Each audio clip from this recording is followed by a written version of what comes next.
Elena Morrison had spent 29 New Year's Eves alone, but this one hurt more than the others.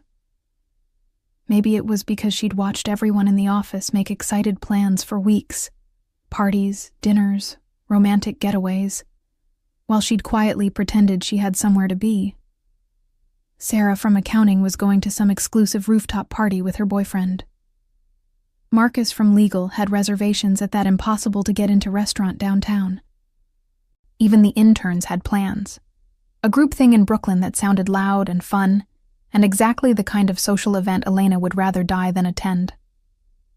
Or maybe it hurt more because this year, for the first time in 2 years of working for Salvatore Rizzo, she'd actually wanted to spend midnight with someone specific.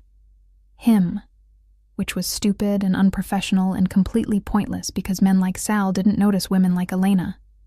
She was his secretary, efficient, invisible, the kind of person who blended into office furniture. She kept his schedule, managed his calls, organized his life, and went home every night to an empty apartment in Queens, where the only living thing that greeted her was a half-dead succulent named Steve. Steve wasn't great company. He didn't even have the decency to die properly. Just sat there in perpetual ugly survival, judging her life choices. Tonight, Elena had made peace with her situation by buying the fancy wine instead of the cheap stuff, queuing up a rom-com she'd seen 12 times, and putting on her most comfortable pajamas, the ones with cartoon penguins that had been a Christmas gift to herself, because no one else was buying her presents. Her parents had died in a car accident when she was 8. No siblings. No extended family that gave a shit about the orphaned kid who'd bounced through foster care until aging out at 18. She'd worked her ass off. Scholarships, student loans, 2 jobs through college, and moved to New York at 27 with a business degree and exactly 0 social skills. 2 years in the city, and she still didn't have friends. Not real ones. Just work acquaintances who didn't invite her to things because she was too quiet, too awkward, too obviously uncomfortable in social situations. It wasn't that Elena didn't want friends. She just didn't know how to make them. Didn't know how to be the kind of person people wanted around. Didn't know how to small talk or network, or do whatever normal people did that resulted in having plans on New Year's Eve. So here she was, 9 p.m. on December 31st, sitting on her couch in penguin pajamas, drinking wine that was still too cheap to be actually good, watching other people fall in love on screen while she contemplated whether it was socially acceptable to go to bed at 10 just to make the night end faster. Her phone buzzed, work email, because of course it was. Sal. Happy New Year, Elena. Enjoy your evening. She stared at the message. Sal never texted her outside work hours unless it was urgent. Never made small talk. Never acknowledged holidays or weekends, or the fact that she had a life outside his office. Not that she did, but he didn't know that. This was weird. Elena typed back. Thank you, you too. Professional, appropriate, giving nothing away. 3 dots appeared. Disappeared. Appeared again. Sal. Big plans tonight? Elena's heart did something complicated. He was making conversation. Actual, real conversation. With her. On New Year's Eve. She should lie. Say she had a party to go to. Friends waiting. Plans that didn't involve cartoon penguins and discount wine. Instead, she typed, just a quiet night. You? Dots again. Longer this time. Sal. Gala downtown. 200 people I don't want to talk to. Wearing a tux I hate. Wishing I was literally anywhere else.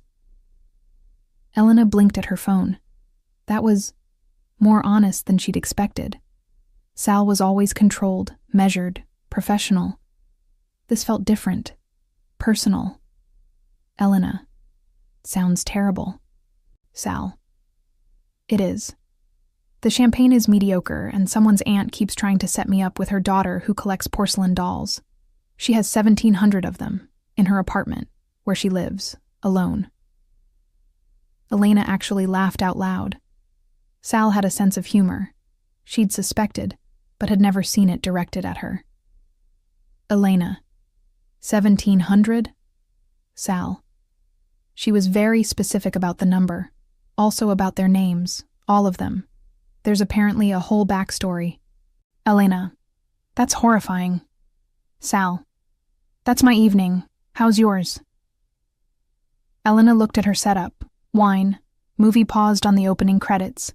Steve the succulent judging her from the windowsill. Penguin pajamas. Complete absence of human companionship.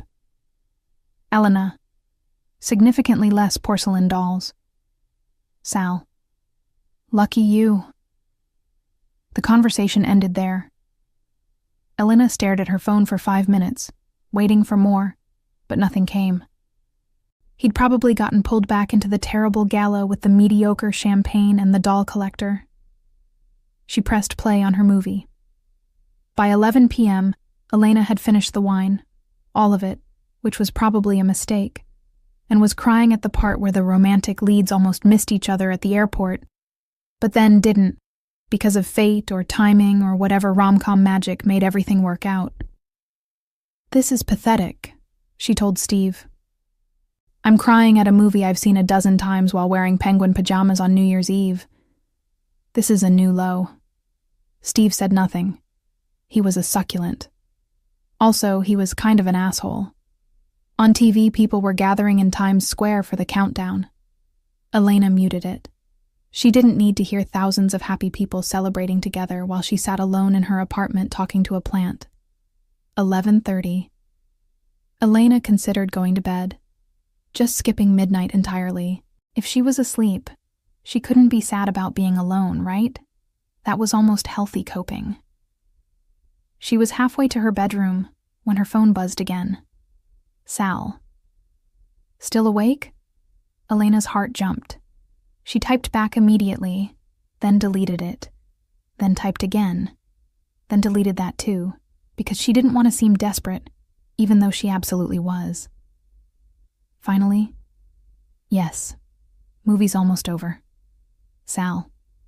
Good movie? Elena. I've seen it 12 times. It's objectively mediocre, but I like it anyway. Sal. Best kind of movie. 11:45. Her phone stayed quiet. Elena went back to the couch, turned the TV off, sat in the silence of her apartment. 15 minutes until a new year she'd spend exactly like the old one. Alone, working too much, going home to an empty apartment, pretending she was fine. 11:50. Her buzzer rang. Elena froze. Nobody buzzed her apartment, ever. She didn't get deliveries this late. Didn't have friends who dropped by. Her neighbors were strangers who kept to themselves. She walked to the intercom, pressed the button. Hello? Elena, it's Sal. Can I come up? Elena's brain short-circuited. Sal, her boss, at her apartment, at 11:50 p.m. on New Year's Eve. What? Why are you... Can I come up? He repeated. Please? She buzzed him in without thinking, then immediately panicked. Her apartment was a disaster. She was wearing penguin pajamas. She'd drunk an entire bottle of wine. Her hair was in a messy bun held together by a pencil. She probably had mascara smudged under her eyes from crying at the stupid movie. 30 seconds to make herself presentable. That's what she had. Elena ran to the bathroom, looked in the mirror, confirmed she looked exactly as pathetic as suspected. She splashed water on her face, tried to fix her hair, gave up, and was walking back to the living room when someone knocked on her door. Soft. 3 knocks. Elena opened it. Salvatore Rizzo stood in her hallway, still in his tux from the gala, bow tie undone and hanging loose around his neck, looking unfairly attractive and completely out of place in her shitty Queens apartment building. Hi, he said. Hi, Elena managed. Her brain was not functioning.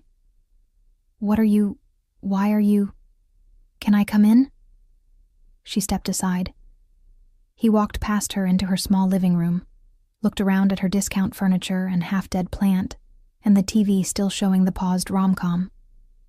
You said you were watching a movie, he said. I am. It's almost over. Elena closed the door, suddenly very aware she was in penguin pajamas. Sal, what are you doing here? He turned to face her. In the small space of her apartment, he seemed bigger, more present. The energy of him filled the room. I couldn't do it, he said. Do what? Spend another midnight pretending I don't want to be somewhere else, with someone else.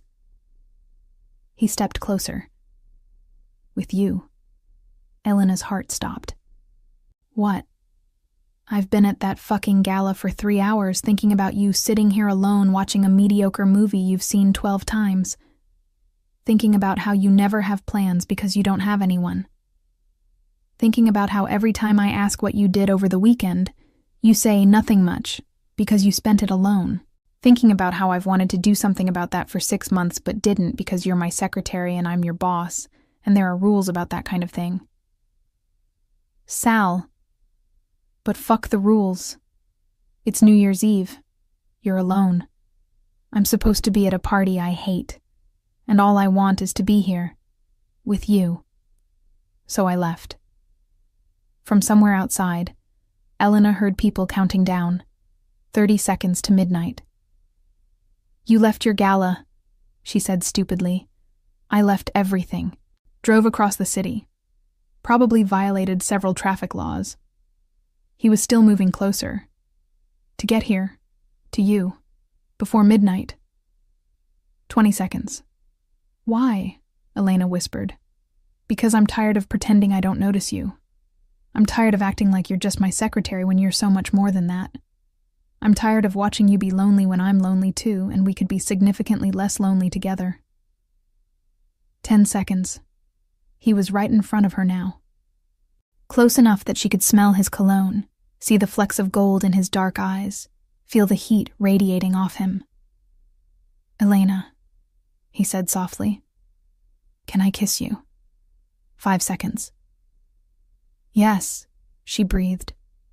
His hand came up to her waist, pulled her against him with confidence and intention. His other hand cupped her face, thumb brushing her cheekbone with unexpected tenderness. 3, 2, 1. Happy New Year, Sal murmured against her lips. And then he kissed her. Not gentle, not tentative. He kissed her like he'd been thinking about it for months, which, apparently, he had. Like he was claiming her. Like the tension that had been simmering between them for 6 months had finally exploded into something neither of them could ignore anymore.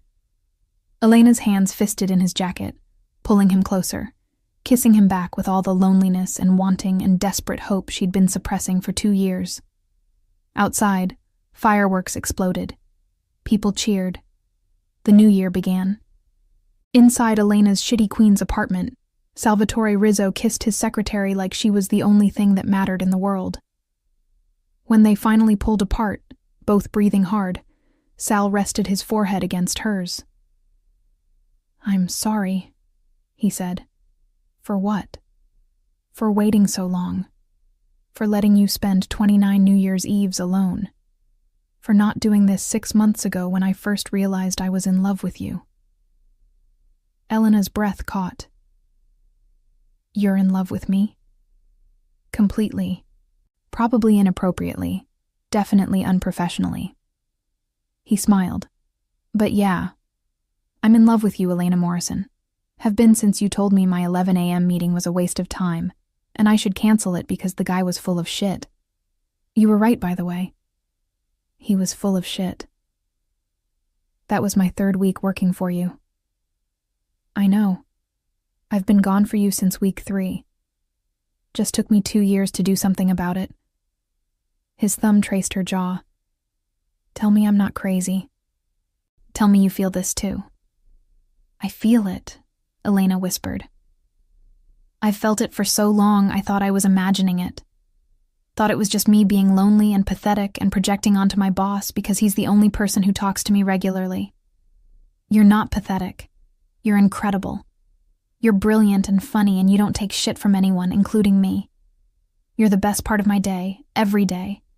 And I'm sorry it took me this long to tell you. You're here now. That's what matters. I'm here now, he agreed, and I'm not leaving.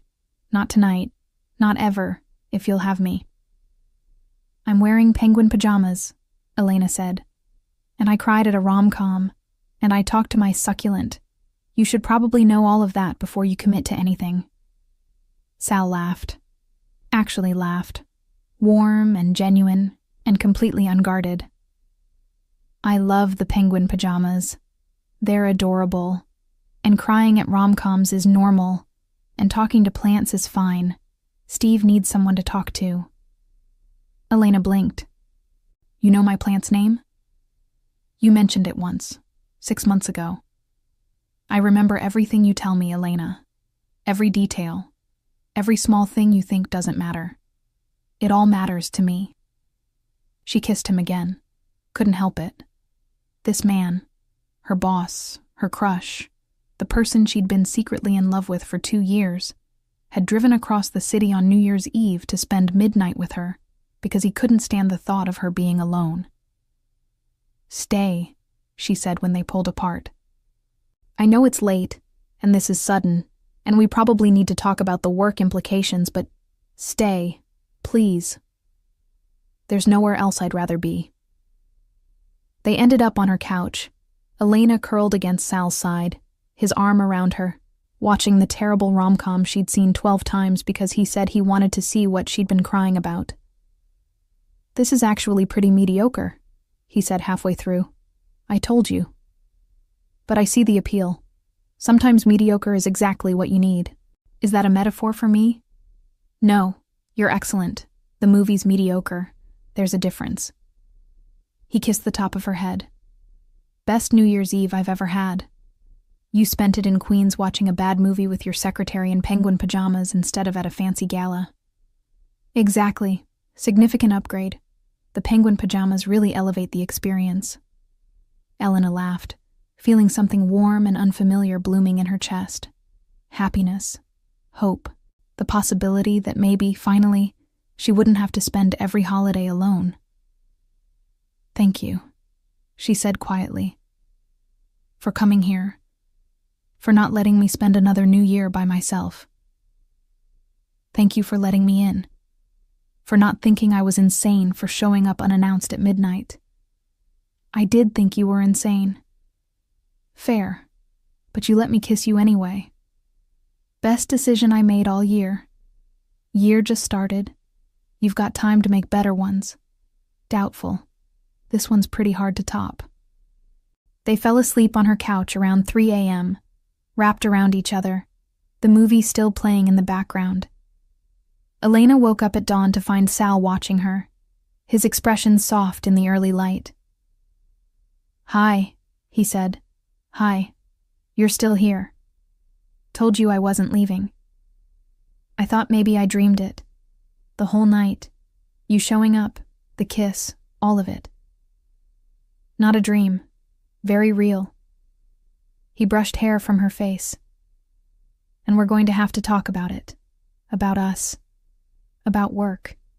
About what happens Monday when we're back in the office. Monday seems very far away. It's 2 days away. Still far. Elena snuggled closer. Can we just pretend it's still New Year's for a little longer? Stay in this moment where everything is perfect and uncomplicated? Nothing about us is going to be uncomplicated. I'm your boss. You're my secretary. We work together every day. My family is going to have opinions. Loud, invasive Italian family opinions about everything from your background to when we're getting married to how many kids we're having. There are going to be complications. I know, but... He kissed her forehead. I don't care. We'll figure it out. Together. Because spending New Year's Eve with you in penguin pajamas watching a mediocre rom-com was better than any gala or party or appropriate social event I've ever attended. And I want more of that. More of you. All of you. Even the talking to plants part? Especially that part. Steve needs someone who appreciates him. Elena laughed and kissed him, and thought that maybe, finally, after 29 years of being alone, She'd found someone worth staying for. Someone who'd driven across the city at midnight just to make sure she wasn't spending another New Year's Eve by herself. Someone who thought her penguin pajamas were adorable instead of pathetic. Someone who was looking at her right now like she was the best thing that had ever happened to him. And maybe, just maybe, she was done being lonely. Monday morning arrived with all the subtlety of a freight train. Elena woke up in her own bed. Sal had insisted they move there around 4 a.m. because your couch is trying to kill my back. With his arm around her waist and the terrifying realization that she had to go to work in 3 hours. With her boss, who she'd spent the weekend making out with, who was currently drooling slightly on her pillow. "You're awake," Sal mumbled without opening his eyes. "I can feel you panicking." "I'm not panicking. Your heart rate just doubled. That's panicking." "Okay, I'm panicking, but appropriately. We have to go to work today. Together. And act normal. Except nothing is normal because I spent the weekend in bed with my boss, and everyone's going to know just by looking at us." Sal opened one eye. "Why would they know?" "Because I'm going to be radiating guilty energy. And you're going to look at me differently. And someone will notice, and then everyone will know, and HR will get involved, and..." He kissed her. "Breathe." "I can't breathe. I'm having a career-ending crisis." "It's not career-ending. We're two consenting adults. We'll tell HR, follow proper protocols, make sure there's no conflict of interest. It'll be fine." "You sound very calm about this." "I'm 41. I've been running a business for 15 years. I'm good at handling complications." He pulled her closer. "This isn't a complication. This is the best thing that's happened to me in years. I'm not going to let work ruin it." "Easy for you to say. You're the boss. I'm the secretary who slept with her boss. People are going to talk. Let them talk. I don't care what people think. I care. I don't have friends or family or anyone except my job. If work gets weird, I have nothing." Sal's expression softened. "You have me. That's not nothing. I've had you for 2 days. And you're going to have me for a lot longer than that. Trust me, Elena. We'll figure this out." They arrived at the office separately, Sal at 8:30 as usual, Elena at 8:45 after spending 20 minutes in the bathroom convincing herself she could act normal. She couldn't act normal. The moment she walked in and saw Sal at his desk, her brain short-circuited. He looked up, smiled. A real smile, not his professional one. And Elena felt her face flush. "Good morning," he said. "Morning." She set down his coffee exactly how he liked it, same as every day, except now her hands were shaking. "Your 9 o'clock called to reschedule. I moved them to Thursday." "Thank you." Professional. Normal. Except Sal was looking at her like he was remembering exactly what they'd done all weekend. And Elena was remembering too. And this was a disaster. "Elena," Sal said quietly. "Come here." She moved around his desk. He pulled her down into his lap, kissed her thoroughly, then released her. "There. Now we can be professional for the rest of the day." "That's not how professionalism works." "It's how my professionalism works. I needed to kiss you. Now I'm good until tonight." He smiled at her flustered expression. "Relax. No one saw. And even if they did, we're adults. We're allowed to date. You're my boss. And we're going to handle it properly. I'll call HR this afternoon, start the paperwork. We'll make it official. No hiding, no secrets. Just us, doing this the right way."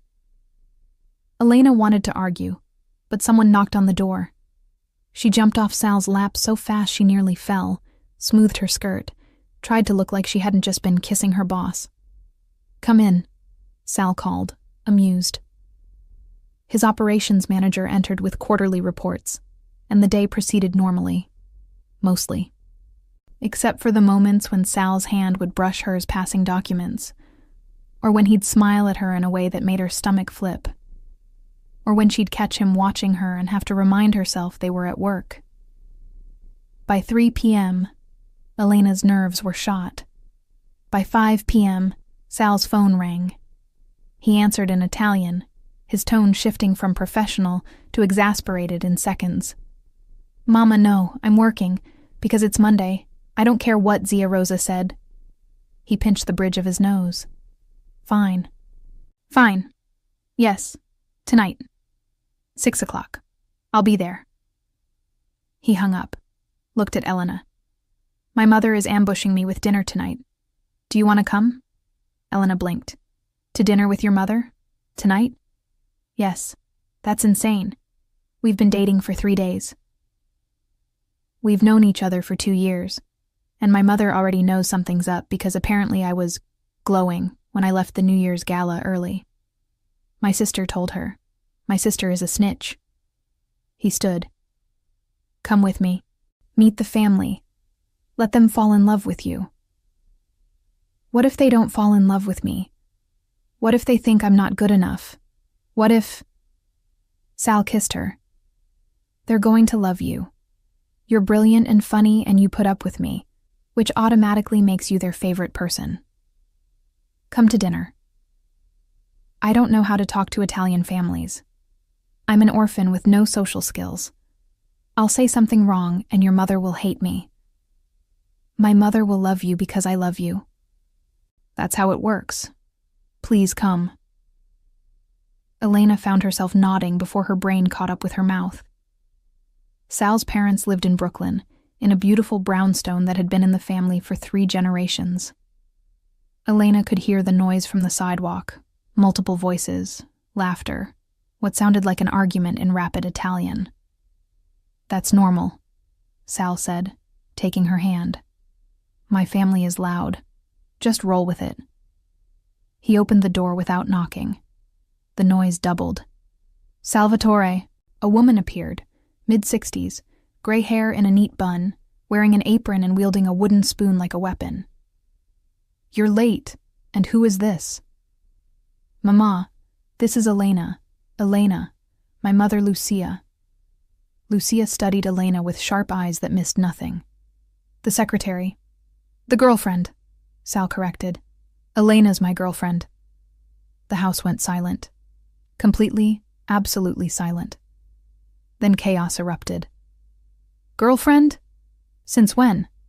"The secretary? Tell me everything." Lucia held up her wooden spoon. Everyone quieted. She looked at Elena, then at Sal, then back at Elena. "You're the one who makes him smile at his phone," she said. Elena blinked. "What?" "For 6 months he sits at family dinner smiling at his phone like a fool. Won't say why, won't tell us anything. Just smiles." Lucia stepped closer. "You're why he left the New Year's gala early. Zia Rosa called me, said you left at 11:30 looking determined. You went to her." It wasn't a question. "Yes," Sal said. "I went to her apartment, spent New Year's with her, told her I was in love with her. And now she's here, meeting all of you. Try not to scare her away." A man appeared, tall, gray hair, Sal's eyes. "I'm Salvatore Sr. Everyone calls me Senior to avoid confusion. You're the girlfriend?" "Yes, sir." "Good. He needs someone." Senior looked at his son.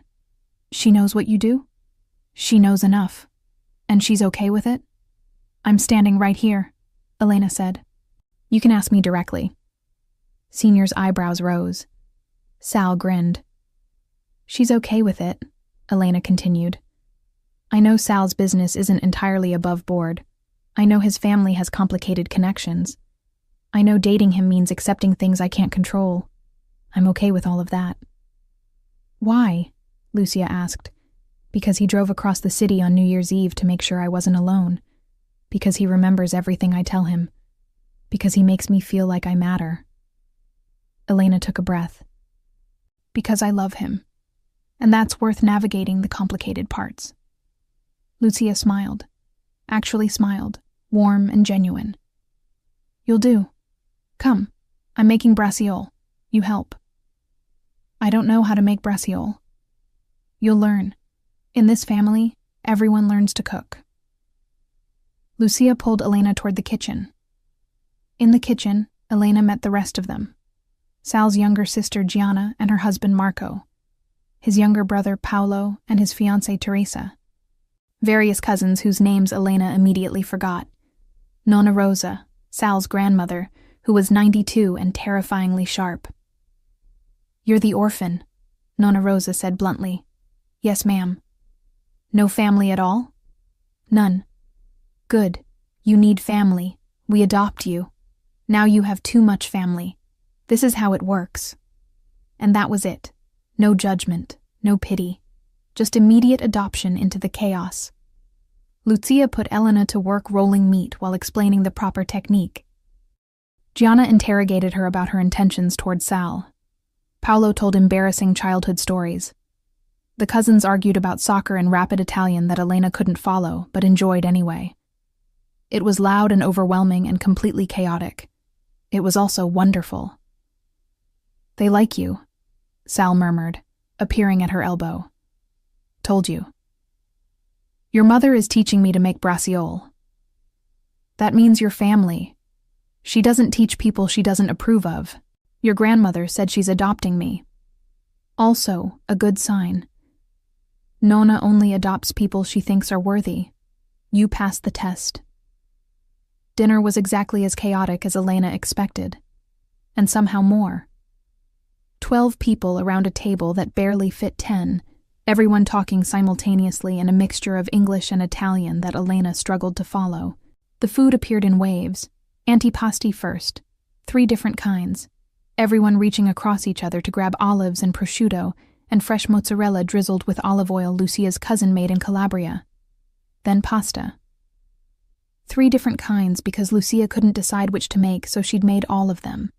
Rigatoni with braciole sauce, homemade ravioli filled with ricotta and spinach, linguine with clam sauce that Paolo had brought from his restaurant because Mama's is good, but mine is better, which sparked a 10-minute argument entirely in Italian that ended with Senior banging his wine glass on the table. Then the main course, chicken cacciatore that had been simmering since morning, roasted vegetables from Lucia's garden, potatoes crispy with rosemary, bread that Gianna had baked fresh that afternoon because store bread is garbage, Elena needs real bread. Children ran around between courses. Paolo's twins, Marco and Sofia, 7 years old and completely feral. Gianna's daughter Bella, 4, who'd decided Elena was her new best friend and wouldn't stop climbing into her lap. The cousins' kids whose names Elena was still learning. Wine flowed freely from bottles that didn't have labels because they were from Senior's friend's vineyard, the good stuff, not the tourist shit. And everyone talked, constantly, about everything.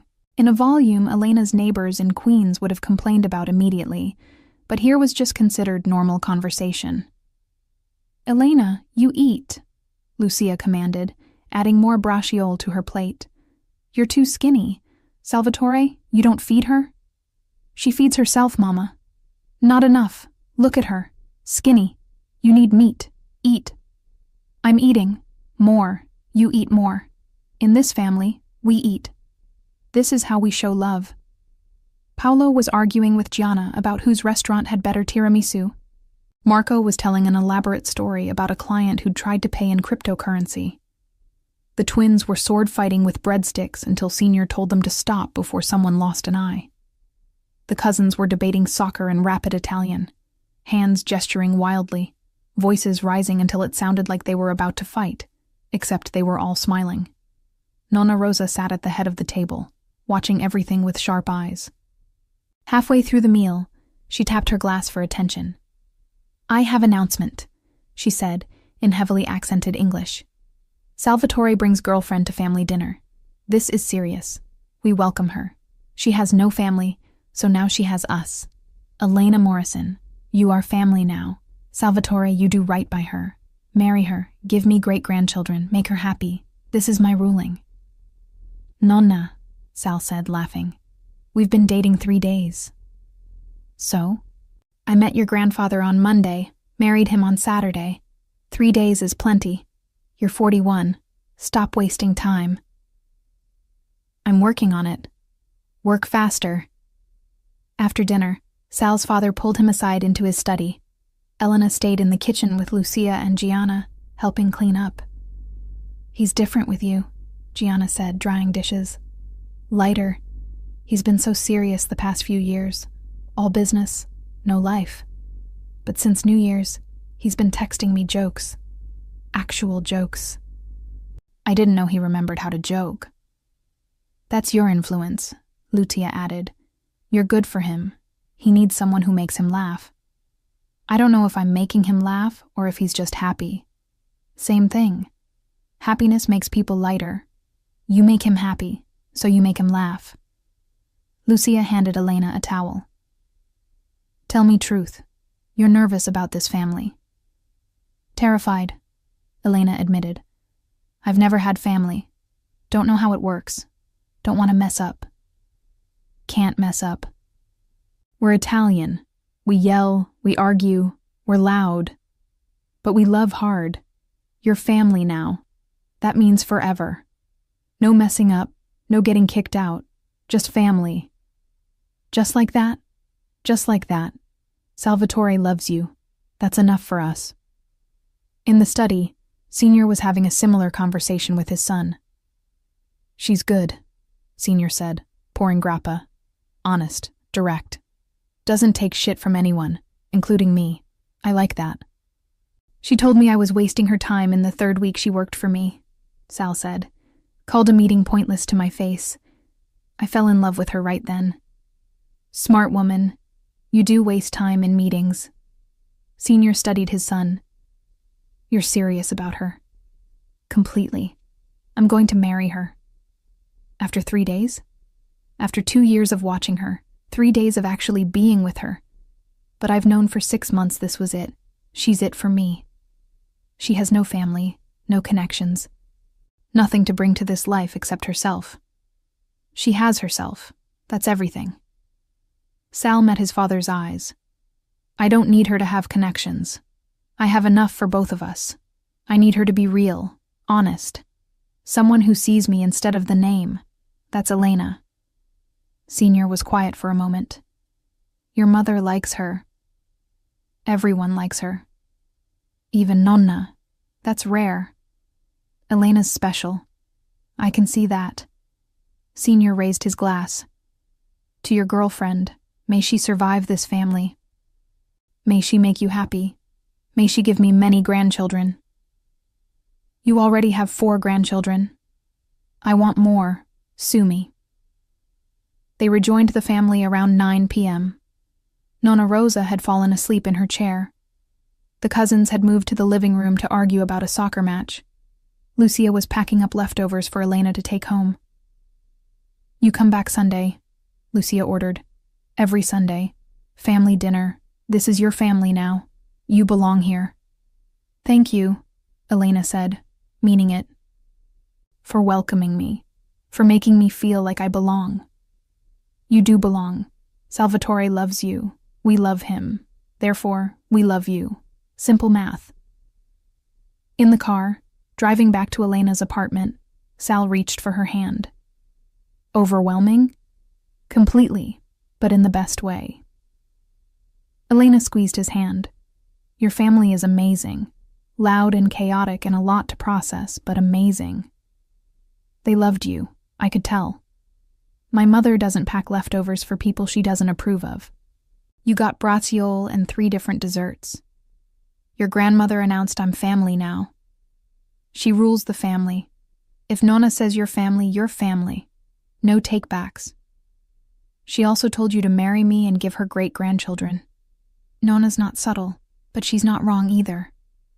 Sal pulled up to Elena's building. I know it's fast. I know 3 days is insane, but I meant what I said New Year's Eve. I'm in this. Completely. Forever. If you'll have me. Forever sounds good. Yeah? Yeah. Terrifying, but good. He kissed her in the car, then walked her upstairs.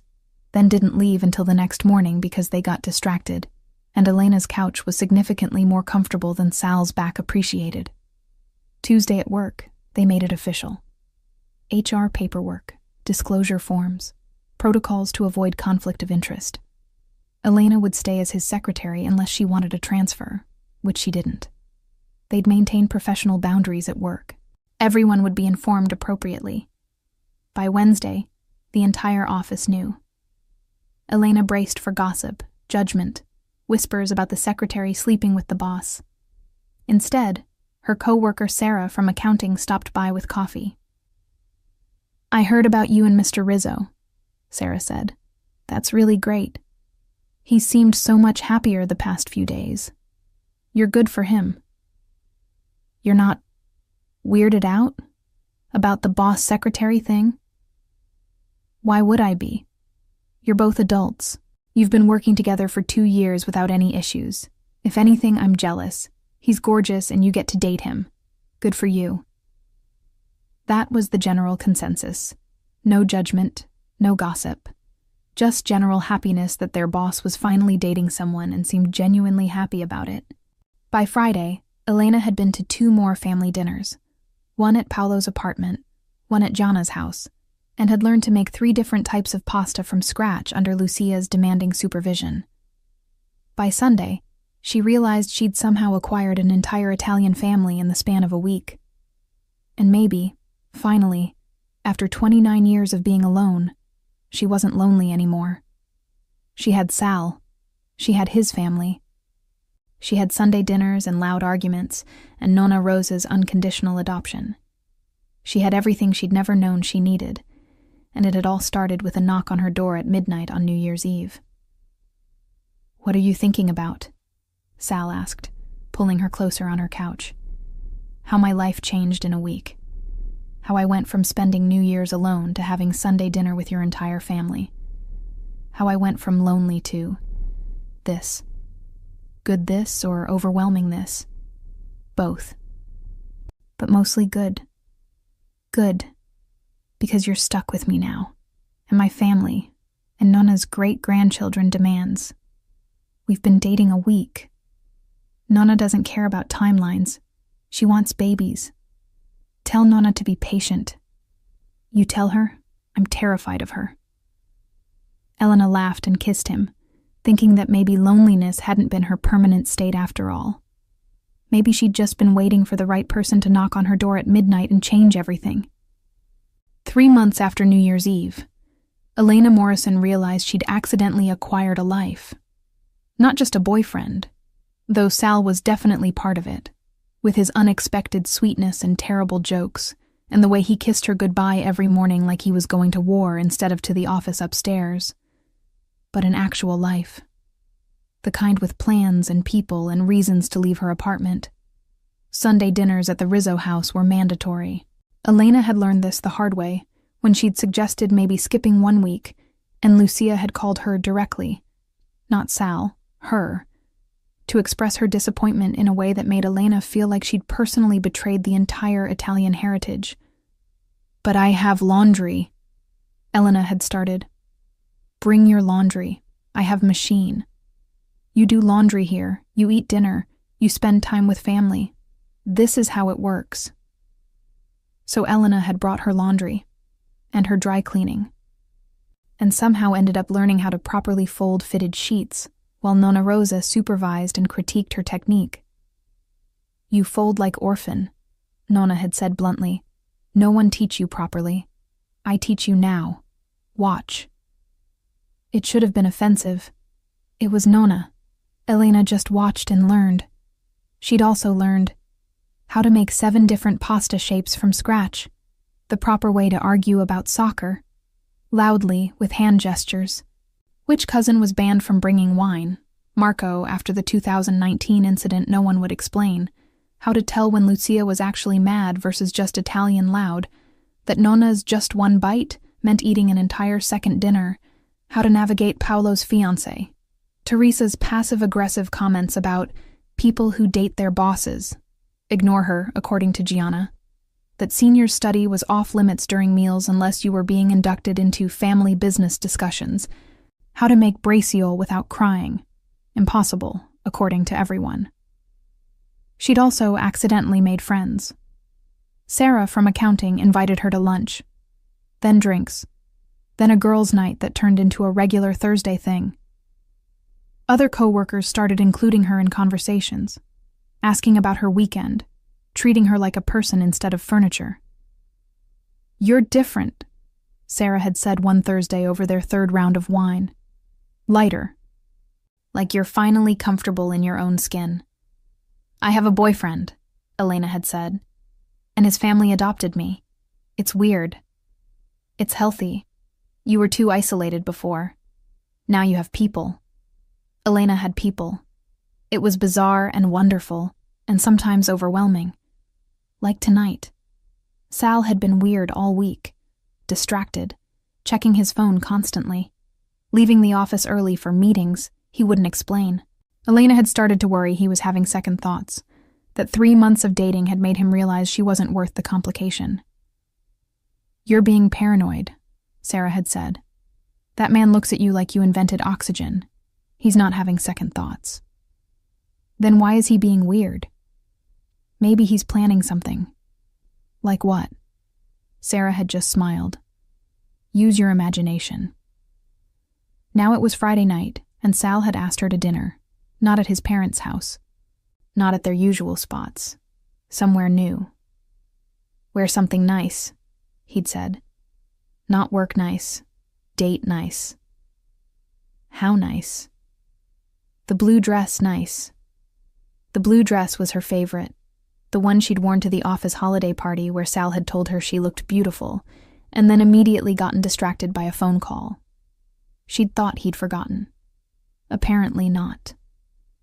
Sal picked her up at 7, wearing a suit that wasn't his work suit.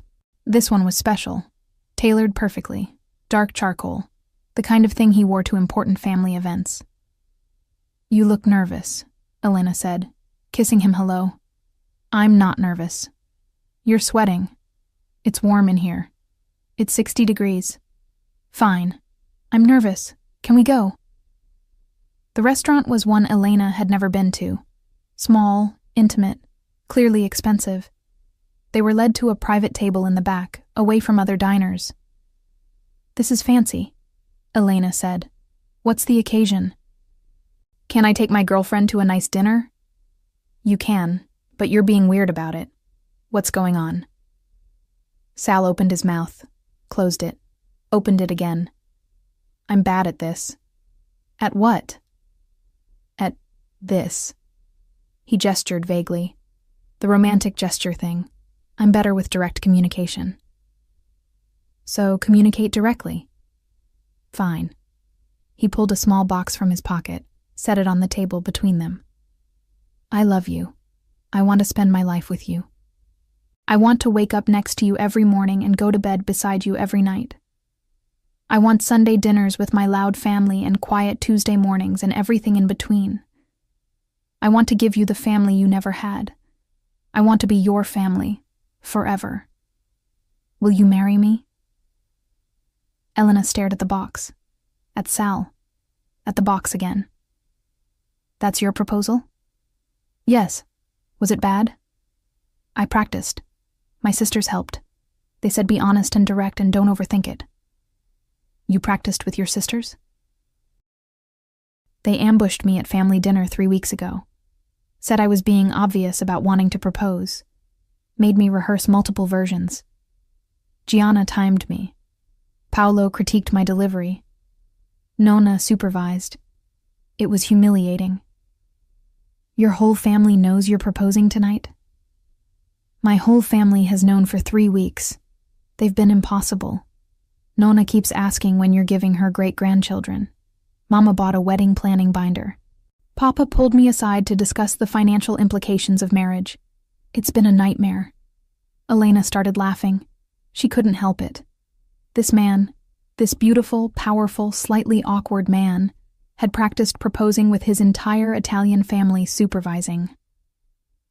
"You're laughing," Sal said. "That's not a yes or no. I need a yes or no." "Yes," Elena managed through laughter. Yes. Obviously, yes. Did you think I'd say no? I was 70% sure you'd say yes. 30% worried you'd think it was too fast. It's been 3 months. I know, but I've known for longer. Known since New Year's Eve, really. Maybe even before that. He opened the box, revealing a ring. Emerald-cut diamond, elegant and perfect. I had this made for you. Emerald cut because you mentioned once that you like clean lines. Set in platinum because you don't like yellow gold. The band has small diamonds all the way around, because I want you to see sparkle no matter which way the light hits. Elena's eyes filled. You remembered all that? I remember everything you tell me. Even the stuff you think doesn't matter. I mentioned the emerald cut thing once, 2 years ago, when you were looking at cufflinks. I remembered. He took her hand. Elena Morrison, will you marry me? Will you let me be your family? Will you let me give you Sunday dinners and loud holidays and a lifetime of terrible jokes and mediocre rom-coms? Yes. To all of it. Forever, yes. He slid the ring onto her finger. Perfect fit. Because of course he'd somehow figured out her size without her noticing, and kissed her across the table while the waiter tactfully pretended not to watch. My family is going to lose their minds, Sal said when they pulled apart. They've been waiting 3 weeks for this. Your family knew before I did? They guessed. I tried to deny it. Nonna saw through me immediately. She always does. We should tell them. We should. But I kind of want to keep you to myself for a few more hours first. They ate dinner. Elena barely tasted it, too busy looking at her ring and processing that she was engaged. Engaged. To Sal. After spending her entire life alone, she was getting married. What are you thinking? Sal asked over dessert. That 3 months ago I spent New Year's Eve alone in penguin pajamas talking to a succulent. Now I'm engaged to you. Life is weird. Good weird? The best weird. They went back to Elena's apartment. She still had her own place, though she spent most nights at Sal's.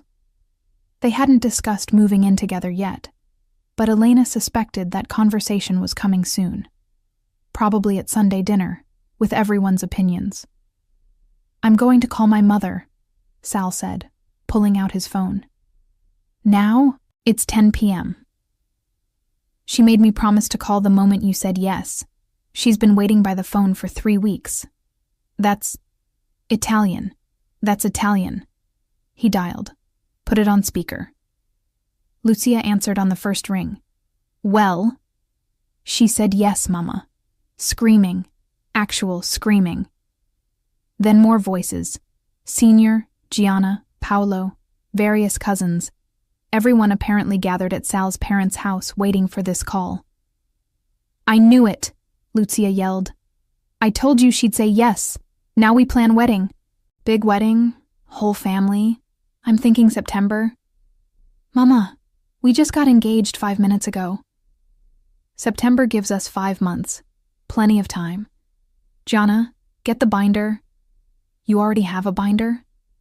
Of course I have binder. I've been planning since New Year's Eve. Now we make it real. Elena, you there? I'm here, Elena said. Welcome to family officially. Sunday we celebrate. I'm making feast. You bring nothing except yourself and that ring I want to see. The call devolved into chaos. Everyone talking at once, asking questions, making plans. Sal eventually ended it with promises they'd come to dinner Sunday.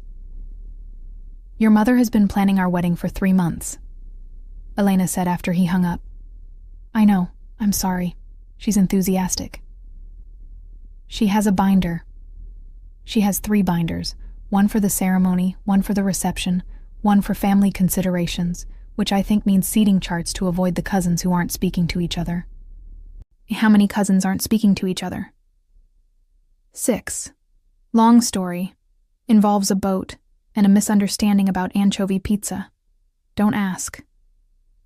Elena laughed and kissed him. I love your family. They love you too, possibly more than they love me.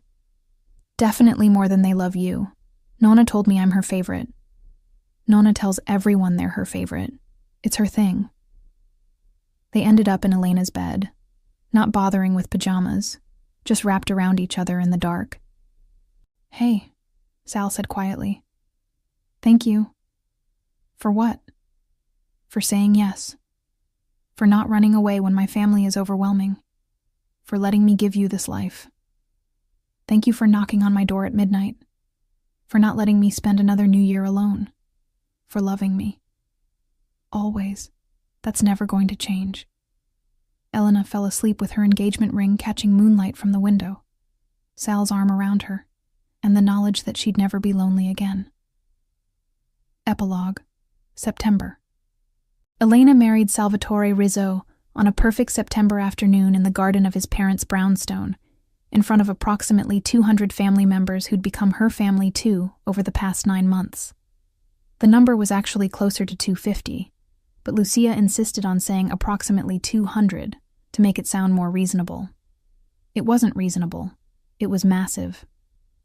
3 generations of Rizzos and their extended families, plus friends who were basically family, plus business associates who couldn't not be invited without causing offense. Lucia had planned everything with military precision, which was good because Elena wouldn't have known where to start. She'd never attended a wedding, let alone planned one. Her idea of wedding planning was watching romantic comedies and assuming it somehow magically happened. Lucia's planning was not magical. It was detailed, organized, and involved 3 binders, 17 spreadsheets, and at least 40 phone calls per day for 5 months. The dress was Nonna Rosa's from 70 years ago, ivory silk that had yellowed slightly with age, restored and altered by a seamstress in the North End, who'd known Nonna since childhood. The lace sleeves had been replaced, the bodice taken in, the train shortened, but the bones of the dress remained the same. Wearing it felt like wearing history. "You honor my Nonna," Lucia had said, with tears in her eyes during the final fitting. "You honor our family. This is gift. This is welcome. You understand?" Elena had understood. She was being claimed, officially, publicly, with 70-year-old silk and a garden full of witnesses. The flowers were Gianna's work. She ran a florist shop Elena hadn't known about until wedding planning started. Apparently, everyone in the Rizzo family had a side business. Gianna had flowers. Paolo had his restaurant. Cousin Angelo did construction. Cousin Maria did accounting. Cousin Roberto had a bakery that supplied half the North End. Italian families, Sal had explained. Everyone works. Everyone contributes. Everyone has a thing. What's your thing? I run the family business. That's my thing. Your thing will be Elena's thing. Whatever you want it to be. The food was catered by Paolo's restaurant. 20 different dishes, all family recipes, everything made fresh that morning by Paolo and his staff who'd started cooking at 4 a.m. The wedding cake was from Cousin Roberto's bakery, 5 tiers, covered in buttercream roses that looked almost real. Your family has so many businesses, Elena had said during planning. Italian family. Everyone has business. You'll learn. The ceremony was traditional Catholic. Elena had converted after months of classes with Father DeMarco, who was 92, and told the same 5 stories every session. She'd learned the prayers, the rituals, the meaning behind everything. Mostly she'd learned that being part of something bigger than herself felt good. Sal cried during the vows. Actually cried, which made Elena cry, which made Lucia cry, which set off a chain reaction that left half the family in tears. You're supposed to be stoic, Elena whispered while wiping his eyes. I'm Italian. We don't do stoic. We do emotional. He kissed her hands. I'm marrying my best friend. I'm allowed to cry. The reception was loud and chaotic and perfect. Dancing that went until 2 a.m. Food that kept appearing in endless waves. Toasts from everyone, including Steve the succulent, who Gianna had brought and placed on the head table with a little bow tie. He's family, Gianna explained. He belongs here. Senior pulled Elena aside during the reception. You've been good for my son. Made him remember how to laugh. Made him remember there's more to life than work. He's been good for me too. Gave me family. Gave me reasons to leave my apartment. That's what family does. Makes you part of something bigger. He squeezed her shoulder. Welcome to the Rizzo family, daughter. Officially. Daughter. Senior had called her daughter. Elena hugged him and tried not to cry again. Late in the evening, when the party was winding down and half the guests had left, Nonna Rosa tapped her glass for attention. I have announcement, she said. Elena and Salvatore married today. This is good. Now I want great-grandchildren. You have 1 year. This is my ruling. Nonna, Sal protested. That's not, we can't just, 1 year. I'm 92. I don't have time for delays. You give me great-grandchildren or I haunt you. This is promise. You can't haunt us. You're not dead. Not yet. But I'm planning ahead. Everyone laughed. Even Elena, who'd learned that Nonna's demands were just her way of showing love. They left the reception around midnight. Appropriate, given their relationship had started at midnight on New Year's Eve. Sal drove them to his apartment. Their apartment now, since Elena had finally moved in last month. How do you feel? He asked, carrying her over the threshold because tradition matters, Elena. Married, overwhelmed, happy. Worried about Nonna's 1-year deadline. We'll work on it, but no pressure. We have time. Nonna says we have 1 year. Nonna can wait. They ended up in bed, still in their wedding clothes because they'd gotten distracted kissing in the hallway. Eventually they'd undressed and fallen asleep wrapped around each other, exhausted and happy, and officially married. Elena woke up to sunlight streaming through windows, and her husband, watching her sleep. Hey, she said. Hey, you're married now. So are you. Best decision I ever made. Driving to my apartment at midnight? That too, but marrying you tops it. Elena thought about the past 9 months, about New Year's Eve alone in penguin pajamas, about Sal showing up at midnight because he couldn't stand the thought of her being lonely, about meeting his loud, overwhelming family who'd adopted her immediately, about learning to make pasta and fold fitted sheets and navigate Italian family dynamics, about building a life with someone who'd seen her loneliness and decided to do something about it. I love you, she said. I love you too. Forever. Even when I talk to Succulent? Especially then. Steve needs someone who appreciates him. Your family is going to expect us at dinner tomorrow. Probably. Think you can handle another Sunday dinner as a married woman? I handled 26 as your girlfriend. I can handle them as your wife. 26 Sundays. We've been together 9 months, and you've been to 26 Sunday dinners. Your family is very consistent about Sunday dinner. They're very consistent about family, which you are now, officially, forever. Elena kissed him and thought about how strange life was. How 9 months ago she'd been alone on New Year's Eve, with no family and no friends, and no reason to leave her apartment except work. How now she was married to a man who loved her, part of a loud Italian family who'd claimed her as their own, with Sunday dinners and loud holidays and great-grandchildren expectations from a 92-year-old woman who ruled with an iron wooden spoon. How she'd gone from lonely to loved, all because someone had knocked on her door at midnight and changed everything. Happy? Sal asked. Completely. Overwhelmingly. Forever happy. Good. That's the plan. Forever happy. Together. Together, Elena agreed. No more lonely New Year's Eves. No more lonely anything.